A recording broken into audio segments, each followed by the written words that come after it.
Don't kill me, man! Don't kill me! Don't kill me, man! I'm not going to kill you. I want you to do me a favor.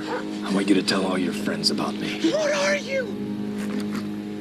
I'm Batman.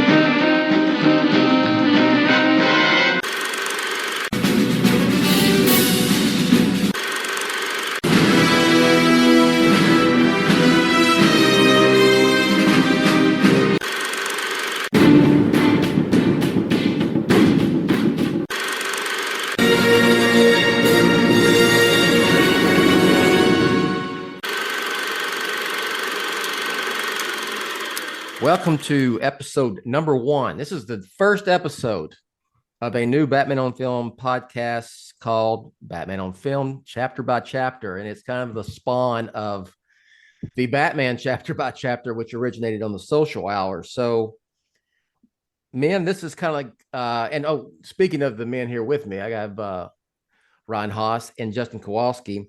Guys, this is... If the Batman on Film podcast, the original podcast, is all in the family, right? You following me here? Like and the show? Yeah. And then the okay. social hour is Maude. Okay. Is this like the Jeffersons? This is the Jeffersons. Yes. Oh, yes. It's a spinoff of a spinoff. So that was what I was alluding to. Yeah. So how is everyone doing? Doing well, man. Getting. I'm really excited. I watched so much Batman '89 yesterday. I watched the whole film and then a whole bunch of the special features. I was working on a project, and so all day, you were telling us, just filled with Batman '89 info. It was fun. You turn one of these on sometimes, and it's hard to stop watching, you know? Yeah, you gave us the time codes. Like, it's just the first 7 minutes, but I was catching up over breakfast, but I was like, I want to do this right. So I put in the 4K and made sure the Xbox was updated, and you can't just stop there. Like, it just kept going and going, and I just stopped it right before this. Well, what this podcast is going to be about, for those who are listening, is that we had such a fun time breaking down the Batman chapter by chapter. We said, well, just spin this off, make it its own show, and do the Batman films. So we decided, not really we're going to do this in chronological order, but I decided let's just start with Batman '89. I'm sure we'll get to Batman '66 at some point. That would be fun. But so we don't have to do this chronologically because we don't have to. That's the bottom line. We just don't have to do it that way. So starting off with Batman '89.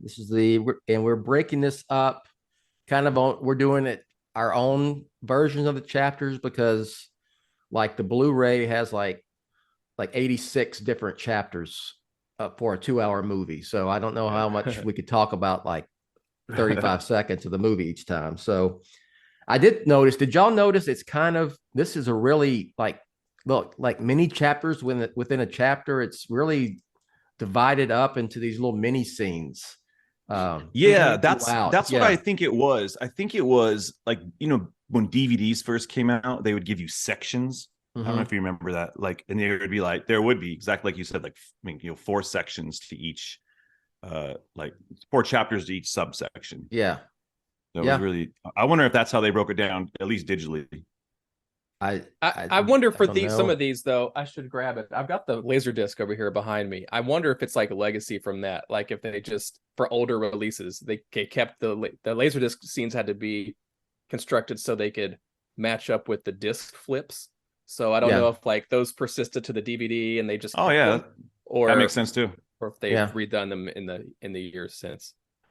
Regardless, we're going to break down this film. I want to start out by asking you all your thoughts the first time you saw it, and just the story behind that real quick, because I know Justin's got a good story that we've told before, but just because we're talking about this movie, we might as well talk about when you first saw it.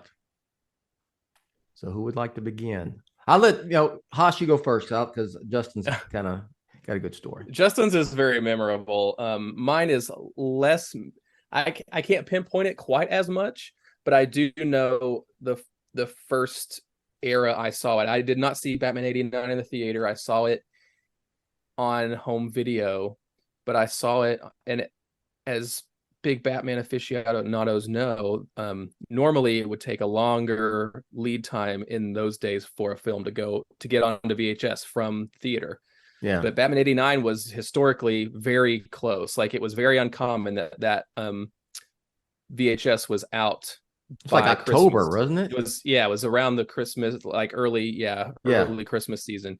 And if you go and try to look up the marketing at the time, you can see like Christmas tree, like shaped boxes of, constructed by of Batman 89 VHSs. But my family didn't have it. But I remember going to my grandma's house, 2 hours away in Virginia, and they had the original VHS. They didn't have the box, so I don't know if like somebody had torn up the box already, but it was the original VHS with the sticker that had the colored printed Batman logo on it. And the VHS player was one of the really old ones that had to kind of like, you had to wait for the tray to like rise up to put the tape in and went back down. So I just remember watching it at my grandma's house that way over and over and over and over again. And eventually I was able to get it on, it probably wasn't until Batman Returns or something, that I got 89 on VHS, because when Batman Returns came out, they obviously reissued Batman 89, and we were able to get both at the time. So that used to be my little tradition. Every time I would go to grandma's house, I would always get to watch Batman 89 because it was on hand and ready to go. When was the first time you saw it on the big screen? I probably didn't see it on the big screen until, I want to say, let's see, when did the 4Ks come out? The 4Ks came out, and it was like maybe a couple of years before that. Here in Raleigh, we started to have a lot more theaters that play a lot more older movies. Like, we've got the Alamo Draft House here. So I think probably sometime around like 2017. Was it when they did that release of all those four? It was. I think it was a couple of years before that. Oh, okay. And one of the sometimes the theaters have the series where they'll just play a month of older movies based on a theme. They did 89 just once, and then when the 4Ks came out, they did all four, and then I watched two of the four that way. So it wasn't until just relatively recently where I got to see it in the theater, and I remember it being a shockingly different experience than I imagined it would be. Like, it plays really well in the theater. Yeah. All right, Justin. Mine's kind of similar to Ryan's. I just remember I remember Batmania, and I'll still say nothing's ever beat that. Like, I know, Bill, it was a magical time for like just pop culture in general to be like, dude, everybody was obsessed with this film. So, I mean, I was 10. So imagine a 10-year-old kid, you're like, Batman's everywhere. All you want to do is see Batman. And I remember being at my friend Chris's house, and his dad's like, all right, we're all going to go see Batman. We pile in the back of, like, they have like a Bronco, Ford Bronco. And we all jump in, and then he drives up to my house. He's like, all right, see you later. And I'm gosh. I'm so bummed, because all I want to do is see this movie. And your parents are busy, and they're like, oh yeah, we're going to go. And it just kept being like, oh, we can't make it. Oh, something. It's just something with your sister or whatever. Because it was summer. I remember my sister. She ruled the whole house everywhere she needed to go somewhere. Anyways. But man, I would get the trading cards every day. I'd run to the ice cream man. So it's like I could just save my money and went to the theater myself. I'd buy the trading cards, the Topps trading cards, and I ended up putting the whole movie together that way. So like it's like I knew what was going on. Yeah. So finally, fast forward to, like you said, Hoss. I remember my dad going to Costco. I think it was called Price Club back then, but it had to be November, late October, whenever that thing was. And there it was, dude, sitting. He brought it, and he's like, "Look what I got!" And he knew I wanted to watch that movie. And it was everything, like to get that thing into the VCR, man, that night. And I remember just watching it, just loving it, and feeling familiar because of the trading cards. But also the trading cards had stuff that wasn't in the film. Mm-hmm. There was the Halloween scene with the little girl. I remember like, how come that scene's not in the movie? I didn't know. Like, you know what? And then they do the chase like right out of the museum. That scene's there. It ends up on those special features. You get to see it. So yeah, man, that was like my sad non like theatrical first viewing of Batman 89. So and you saw it big screen first time when? 2009. It was like a 20-year anniversary. It wasn't like a big like Warner Brothers like sponsored thing, but I remember seeing it at like a local theater, Crackles and everything. It was actually really cool. Theater was filled too. It was like everyone was excited. It was like watching it with like Rocky Horror, where everyone was like talking. People just say the lines, and it was cool. Oh yeah. That was real. It was a real fun, you know. So there you go. I was just out of college, and wasn't going to start my first job, until late July, early August. So I had that whole summer off. And so I was 23. I clearly, I mean, yes, I was a young adult. I remember how big Batmania was. It was crazy. It's, you know, I think I've told this story, or I've said it many times, that there was that period between like junior high school, college, where you kind of kept Batman fandom on incognito, you know, you don't tell anybody, you know, back then it was just different day. And that released a lot of people, because all of a sudden it was cool. It was cool to see to be a Batman fan, and everyone had a Batman t-shirt. It was everywhere. And I saw it opening night when it came out. I waited in line. You know, there was they didn't have the midnight screenings back then. You know, now they start at like 5 o'clock the day before, but it was like 7 o'clock was the first screening. It wasn't even 10 in the morning or anything. It was 7 o'clock. And the theater I went to was at a mall, the local mall. And I went in, and there was a line already. So I waited in line to see it. And lines, that's so crazy. Yeah.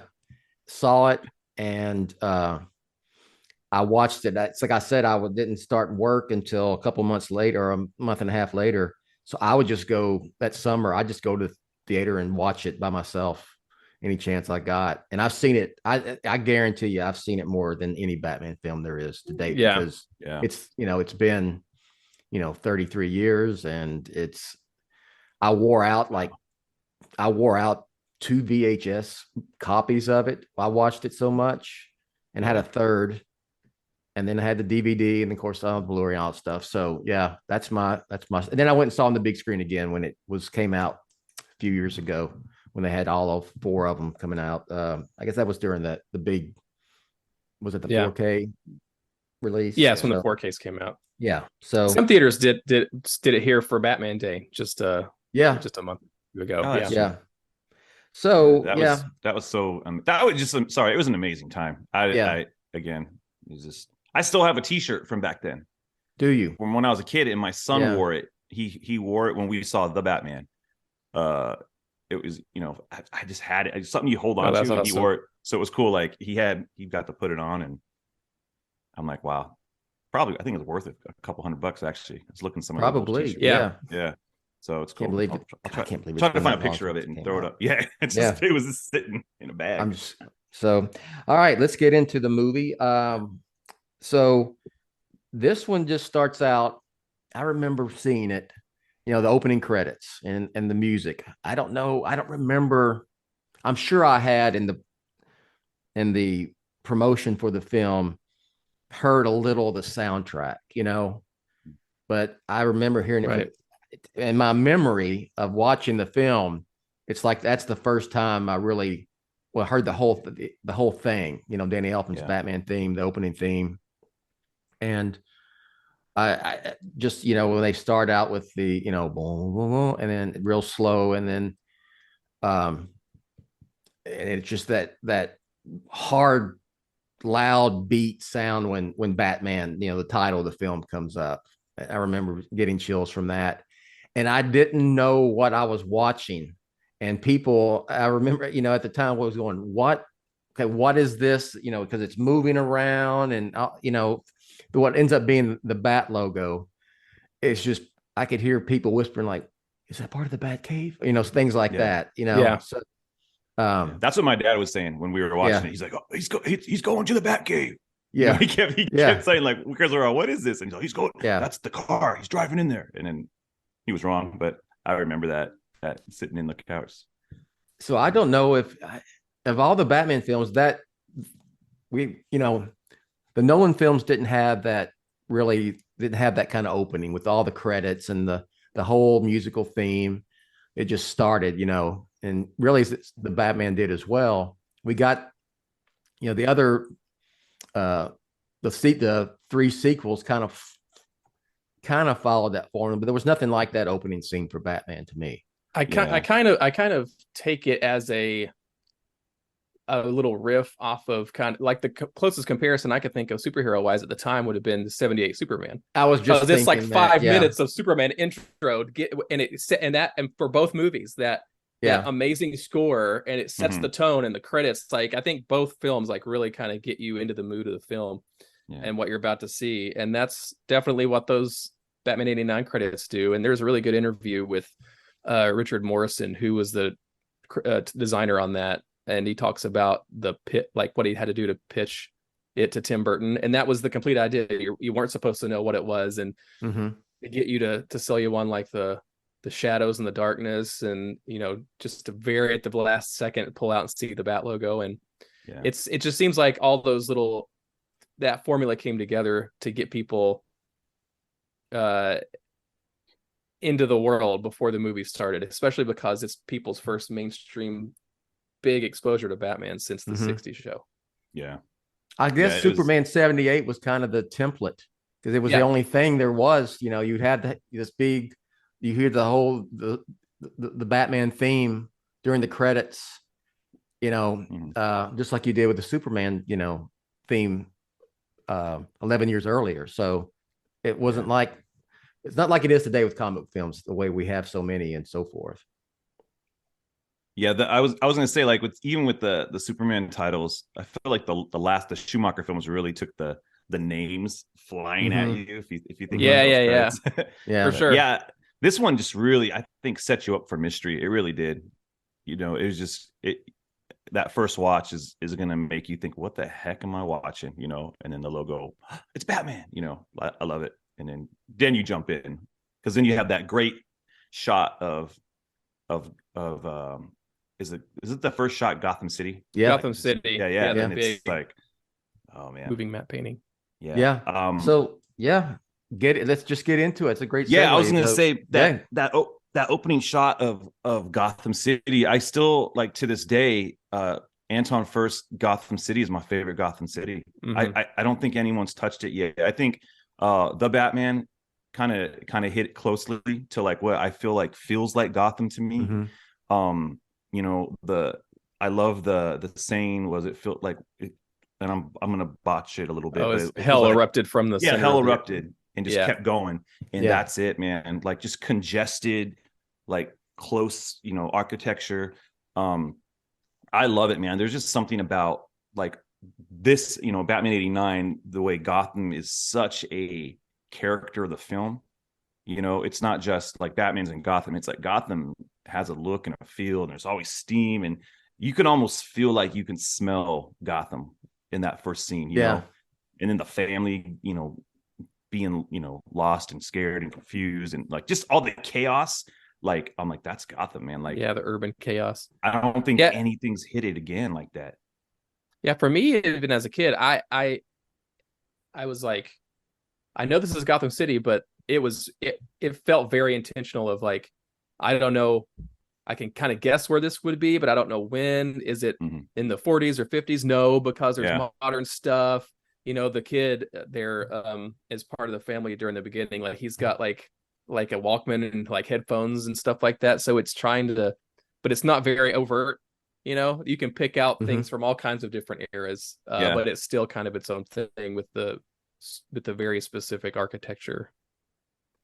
It was striking to me to see, because I didn't know that was the aesthetic they were going for, even though I did, I had the the same cards that Justin talked about, and I'd looked at everything in the magazines, Starlog or whatever back in those comic scene, Starlog comic scene.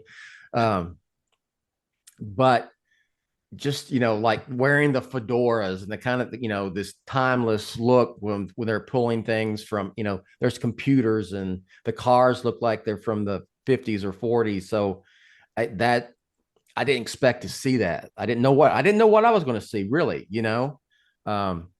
and so that struck me. And then going with, it's got to be intentional, right? You have this scene where this family is getting lost in Gotham, and they get mugged. It's a nod to the Bruce Wayne, the Wayne murders, what caused him to be Batman a little bit. Didn't Sam Hamm say, like, in the original script, he left the people unnamed, so you're supposed to intentionally think it could be the Waynes, and then you're surprised when Batman shows up or something.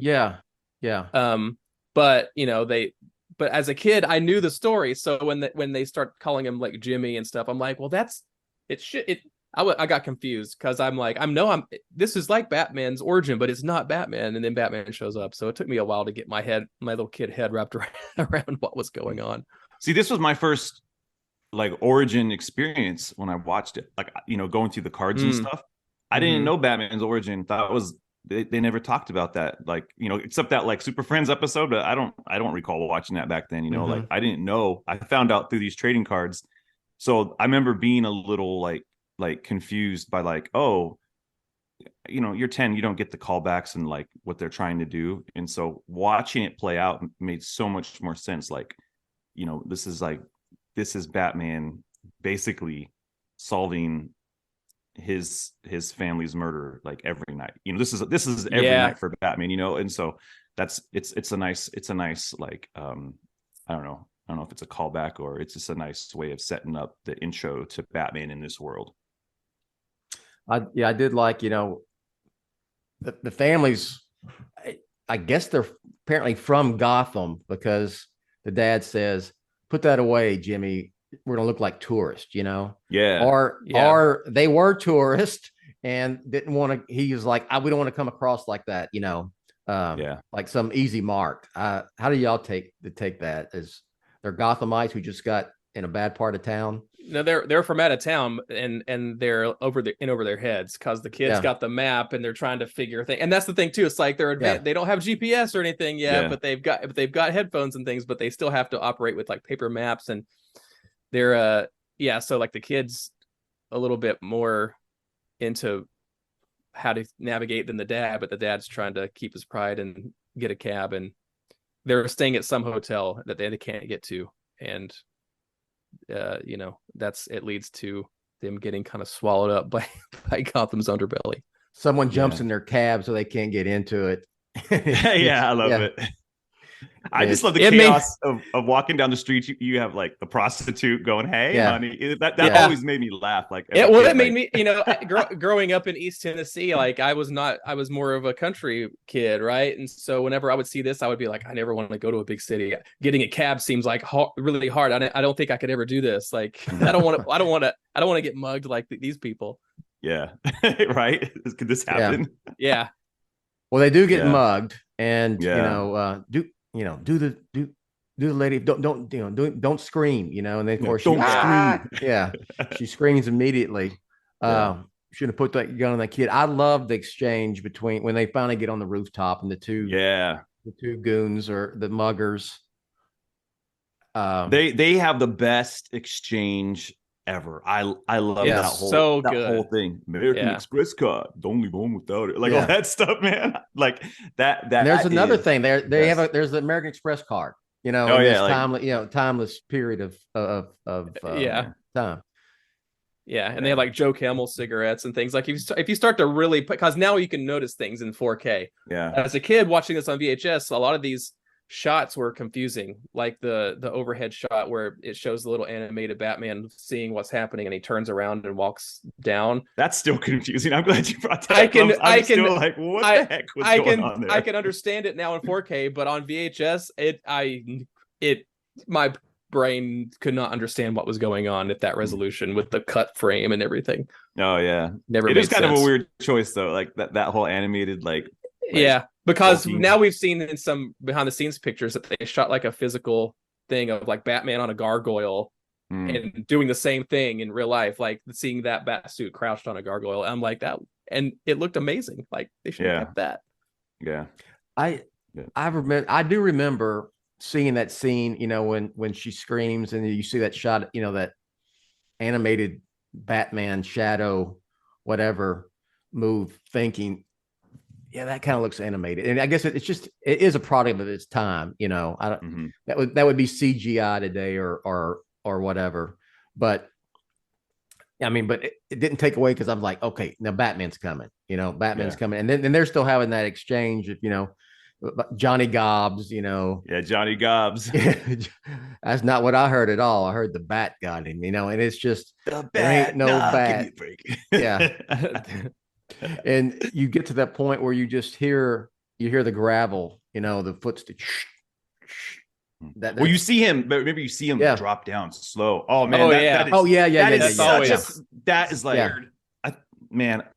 Like I just there's certain like images and films where you're like, oh man, that's like Batman, you know, like every Batman film has a great shot of Batman, but that one is so iconic, the way he drops down, like Dracula cape out, you know, and just kind of, and you're watching these guys still talk. I think that's so cool because you're anticipating like what the heck Batman's doing, and the way the music comes in, even if the animated part, you just kind of get a hint of the Batman theme. Yeah. And so the teases, and then when he comes down, you're just like, oh shoot, because that's really your first like intro to Batman on film, right? Like, post like the Adam West stuff, right? Yeah. If this is your first time, what's Batman about? Like it tells you right there. Yeah. Oh shoot. This is not Adam West. This is Creature of the Night Batman. And this how it was back then, that most people, by far, their only impression of Batman, what they knew of Batman, was the Adam West TV series. So to see all of this that we've talked about so far, you've got to know at that point that that people are going, this is not the Adam West version of Batman, you know. Yeah. It's dark, it's serious, and whatnot. But yeah, I mean, that drop down, behind them, and they're still having their talk and whatever, it's great. That's a great Batman shot for sure. Yeah. Yeah. So I always remember that shot. That shot is like seared into my mind, and something really fun that I did a couple years ago. I think my daughter was she was like 1 in a couple months or something. I made a video of the first time she ever saw that opening scene. But she already knew who Batman was and was very excited about Batman. So I've got some really good video of her entire reaction to that opening scene, where she's just watching the TV and Batman drops down and she's like, oh, and as soon as it switches to Batman and the cape comes out, she starts freaking out, Batman. And that's so cool because like it's supposed to be scary and the bad guys are scared, but my kid loves Batman and she knows Batman wouldn't hurt her, so she's excited. And I thought that was like a really cool thing, that like how well that holds up, you know, even from a conceptual level of what Batman is. Yeah, I love it when they finally when they turn around and see him and the cape comes up, and everything they've got, you know, the money and everything they have just flies away, and they just trying to scramble away from Batman. And he kicks the one guy, you know, the one that the guy that was scared of the bat. Yeah. And that guy goes right through that door. He's out immediately. Yeah. I remember Keaton talking about that I think he threw his hip out or something on set when he actually, you know, did that shot. But it's, you know, then you get to the whole thing where he's focused on that one guy, which is this is one of the best Batman scenes of all Batman movies, right? Yeah, absolutely. Batman, and you know, just him with the batarang and pulling him, the guy's face, and you see Batman's face. Yeah. It's just, I love when they open fire on him. And it's like, oh shoot. Yes. And then and the weight. And again, it might just and they look at each other. Yeah. Yeah. Because he gets back up. Yeah. He gets back up with Dracula the cape again. Yeah. Like, I love and that. Again, man. this is another thing. It's like on VHS, they just kind of like, I never heard the extra sound there. They start walking and I'm like, why are they stopping and turning back around? But like today, like on the 4K, there's like a big rustling sound. Like he obviously gets up and it makes them turn around. And up until recently, I had never really noticed that. Yeah. I mean, in the go ahead, Justin. Yeah, I was gonna say, the look on like their faces, like you can horrified. See how like the makeup is so like intense on them, because I mean they look like they've just been like eating cigarettes. Oh my gosh, for like 2 weeks. They're just so gaunt, and like the guy that the one that was scared, the way he looks, he's just like, oh crap. And that's when Batman like kicks him through the thing with his Nike Air Jordan Batman. Yeah. Boots. Remember that? Mm-hmm. I don't know if y'all remember that.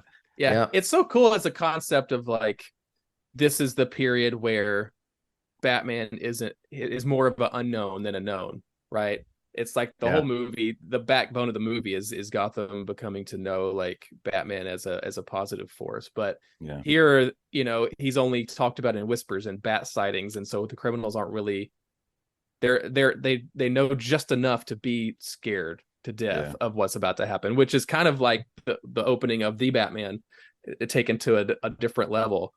So, and even leading up to that, like you're saying, how like gaunt and just like busted the mooks look. It's just like, even noticing like the production design as they go into the alley. There's some obvious visual gags that I started to notice for the first time, where there's like they've got the signs that's like no dumping of trash like ever, and then there's right underneath it is like a giant trash pile and somebody's like laying on it. Like. It's just trying to show you how like downtrodden Gotham is, especially when you turn down a dark alley. Yeah, I love how scared that guy is. Like when Batman, the doubter, like he's finally getting like, don't kill me, and all just he starts groveling.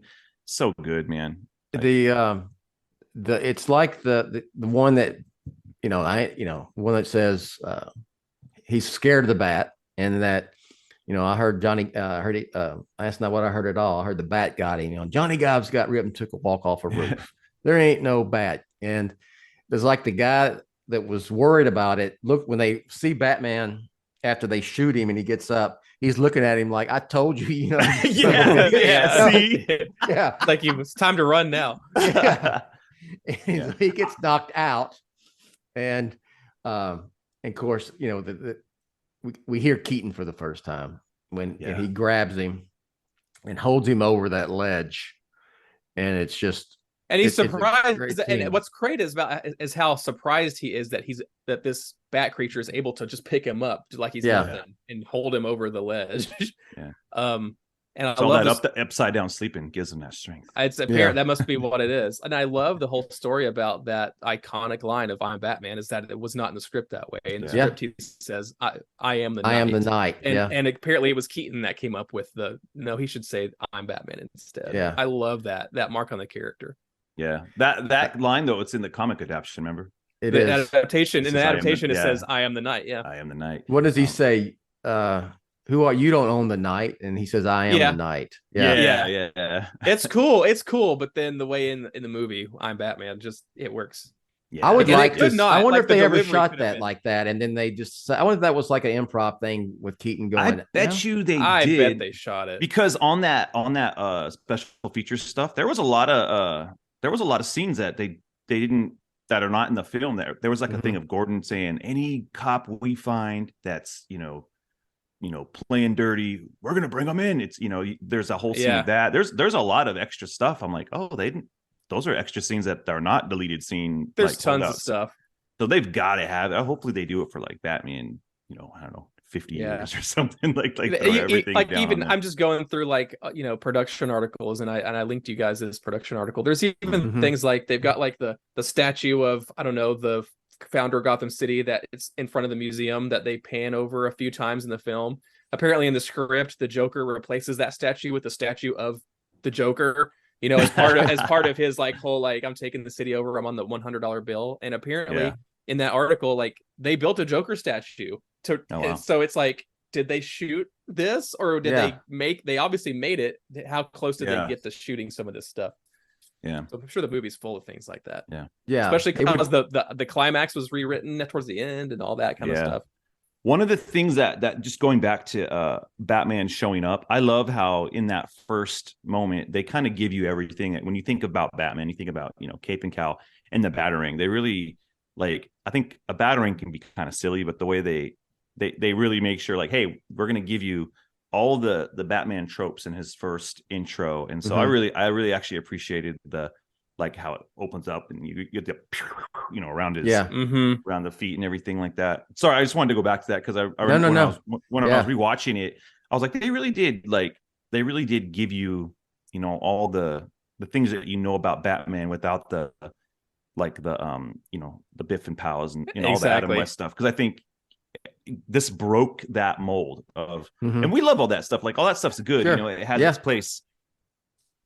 But it's using those same tools in an earnest enough way to, you know, because in the 60s show it is very on the nose, where it's like, it's to strike fear, you know. But like in 89, he just does it, and it is scary, and the guys are scared, and you see him use the tools to strike fear into their hearts, and that's exactly what happens. After he, you know, when he says, "What are you, man? What are you?" and he's, you know, "I'm Batman," and he just turns around and throws him. The guy is just in sheer horror. And then he jumps. Batman leaps over the ledge, and it's gone. And the guy comes looking and then can't see him, and just you know, he falls back. He's just like, all right. So it's a great scene. It's a classic Batman scene. It's a great introduction to this film. And I'm with you when you say it sets up what we're going to get for the rest of the movie for sure. Right? Yeah. Any final thoughts on just the whole thing together, and then we'll get on some plugs and move on out of here. Yeah, I think, like you, I think we've seen every Batman related, like, film that's come out since, and it's still probably the best intro, man, you know, especially for what this means. I mean, in the time it came out, there's this, if you were there, you know, like, you got to bear witness to that. But it really does redefine what cinematic Batman is. You know, the atmosphere, the intro, everything was so I feel like this whole part at least felt very, very crafted. And Burton comes from an animation, like, background, and so he's used to, like, you know, storyboards. Not that directors aren't, but I feel like he stays to the storyboards until, like you said, Ryan, everything kind of fell apart at the end of the movie when they had to start, you know, writing as they went. But this part feels so well thought out on from, you know, the family all the way to Batman leaping off that building. It encapsulates who Batman is. Like, he's not trying to turn these guys into the cops. He's trying to spread his disease, really. Like, hey, I'm Batman. Like, you know, he's been doing this first months of operations. That's the best way to get the word out, is to scare all these punks. You know, I want you to do me a favor. Tell all your friends about me. Whatever. That part right there. I'll tell all your friends about me, man. What a great. It's such a Clint Eastwood kind of. Yeah, he thinks he's like, don't kill me, man. Don't kill me. Don't, you know, I'm not going to kill you. Yeah. I want you to do me a favor. It's kind of corny when you think about it, but it is cool. It's like, you know. No, it is cool, man. It's a cool line. And it's before people get hip to Batman's not a killer, right? So the option is like, oh, he would kill me, but do this instead. You know, he's like, I've got here's the alternative, you know. I would say you brought up the Batman scene, the Batman, the first time we see Batman in that film. It kind of it's kind of a cousin to this, you know. There's got to be some influence. I think, and I love that scene. I think it's fantastic. I think it's one of the great Batman scenes we've had on the big screen. But seeing this had a bigger impact on me because it was like finally getting dark and serious Batman, you know, and people seeing that was when I was still also in my anti Adam West phase where that's not Batman. Right. Yeah. This is Batman. And now I can take all versions, take it all and love it. So I love it, and I'm looking forward to talking about this film in more detail, because there's some other great scenes, just Batman scenes coming down from at the museum, crashing down. And, there's so many. Yeah. And then when he glides in at Axis Chemicals, it's just some good shots. So it's gonna be fun to talk about. So let's get on out of here. All right, Ron, anything you'd like to plug? Just the latest BOF podcast I hosted. It's a discussion about the Gotham Knights video game, 1 week or 2 weeks in. The first impressions, it's got me and Chris Clow and Micah Ramey on it, and I thought it was a really fun discussion. I really listened to it the other day, and there's a lot to unpack with video games these days, and I felt like we did a pretty good job here at the beginning. So give that a listen. Even if you're not a gamer, you might enjoy the discussion at least, and maybe be enticed to possibly try out the game, although it is quite an investment if you don't yet have a new gaming console. So check that out, and follow me on Twitter at SMB_Ryan. Yeah, and I think it's going to spawn another freaking Batman on Film podcast. It's very possible. Yeah, it's going to be like that spinoff from the Jeffersons that featured Florence, the maid, that lasted like 4 episodes. But anyway, I digress. All right, Justin. You just follow me on Twitter, Justin M. Kowalski. I got nothing. Probably the next I'll be on one of these Batman 89 chapter by chapters. I'll probably be the next thing I'm on. So just go to Batman on Film. That's all I got. Announcer Rachel will take us out. Thanks for listening. We'll catch you next time. You have been listening to Batman on Film Chapter by Chapter, a BatmanOnFilm.com podcast revisiting the cinematic adventures of the Dark Knight, scene by scene, chapter by chapter. Follow Jett on Twitter at Batman on Film. For BOF news only, follow at the Batman on Film on Twitter. To become a BOF patron, go to patreon.com/BatmanOnFilm. To advertise on BOF, visit advertisecast.com/BatmanOnFilm. For Jett and Team BOF, I'm announcer Rachel. Authoritative, definitive, the original. Batman on Film. Established in 1998.